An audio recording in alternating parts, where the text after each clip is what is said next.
Баршаңызға сәлем, менің каналыма қош келдіңіздер. Бүгін сіздерге қуырылған мантының рецептісімен бөлісетін боламын. Қуырылған мантының алдымен қамырын дайындап аламыз. Бөлме температурасындағы суға 1 шай қасық тұз қосып, оған 1 дана жұмыртқа қосып, жақсылап араластырып аламыз. Содан соң ұнымыздың ортасына аз-аздан құя отырып қамыр илейміз. Бізге қажетті заттардың мөлшері видеоның астында описанияда көрсетілетін болады.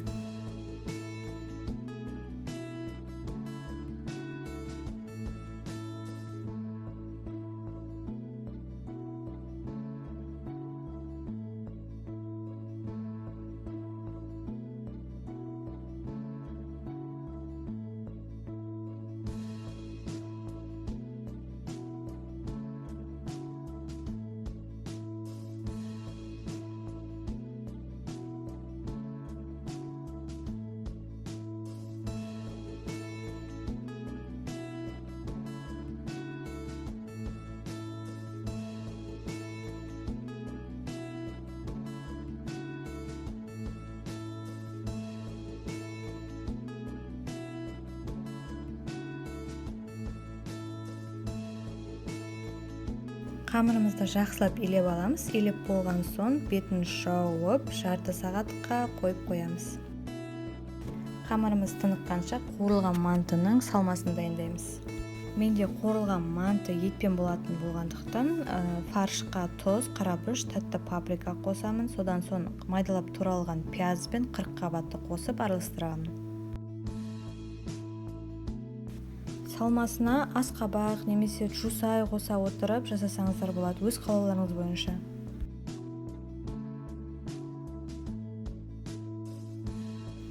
Жақсылап араластырып шығамын. Мантымыздың салмасы дайын, енді қамырын жаятын боламыз. Алдымен қамырымызды 4-ке бөлеміз. Әр бөлікке домалақ форма беріп, біреуін қалдырып, қалғандарын жауып қоямыз.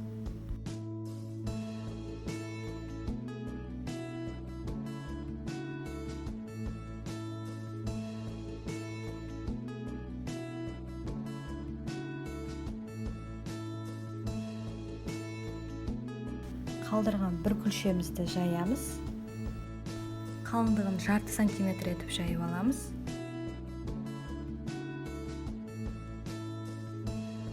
Содан соң арнайы форманың немесе стаканның көмегімен қамырымызды домалақ қылып бөліп аламыз.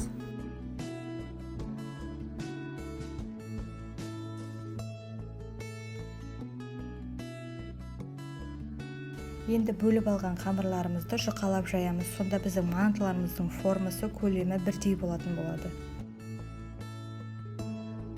Қамырымыздың беті кеуіп кетпес үшін ылғал майлықпен бетін жауып қоямын. Немесе пищевой пленкамен жауып қойсаңыздар болады.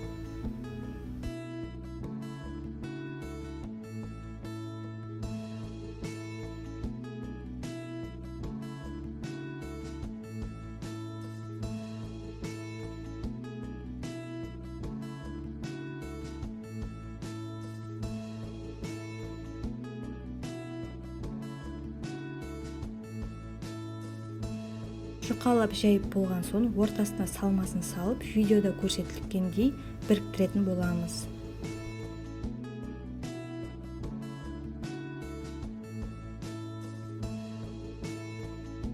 Мантыларымызды түйген кезде жан-жақтары ашық қалмауы тиіс, себебі біз оны қуырамыз. Қуырған кезде фарштың суы ағып кетуі мүмкін.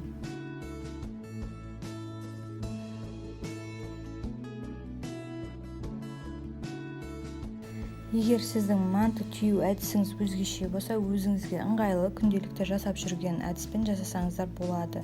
Бізде ең бастысы мантының жан-жақтары ашық қалмауы тиіс.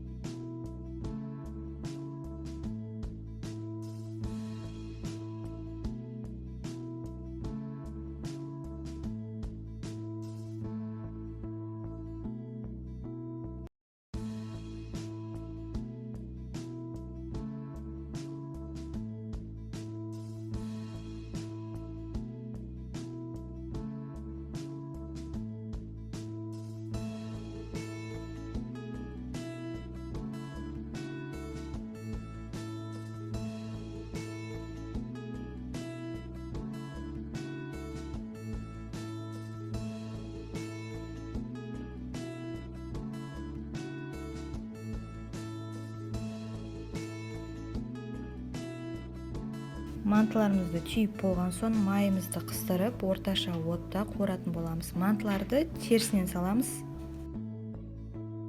Қызарғанша қуырып аламыз. Сонымен қатар майымыз тым көп те, тым аз да болмауы тиіс. Егер көп құйып жүретін болсаңыздар, мантымыз қалқып, айналып кететін болады.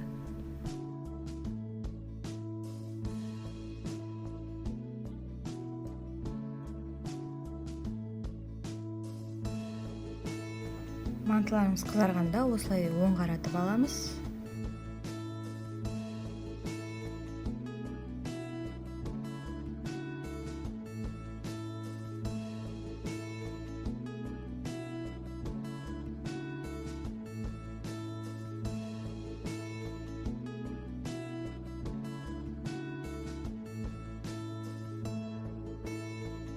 Мантыларымызды қуырып болған соң, мантаваркада 30 минут шамасында пісіріп аламыз.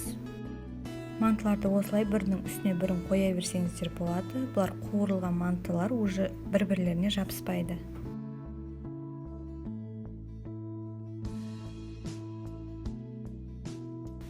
Біздің мантыларымыз дайын. Бұл мантылар кез келген соуспен үлеседі. Арнайы подлив жасасаңыздар да болады, немесе майонез немесе кетчуппен ұсынсаңыздар болады. Міндетті түрде дайындап көріңіздер. Видео ұнаса лайкпен қолдап қойыңыздар. Жаңа видеолар жіберіп алмас үшін каналыма жазылып, қоңыраушаны басып қойыңыздар.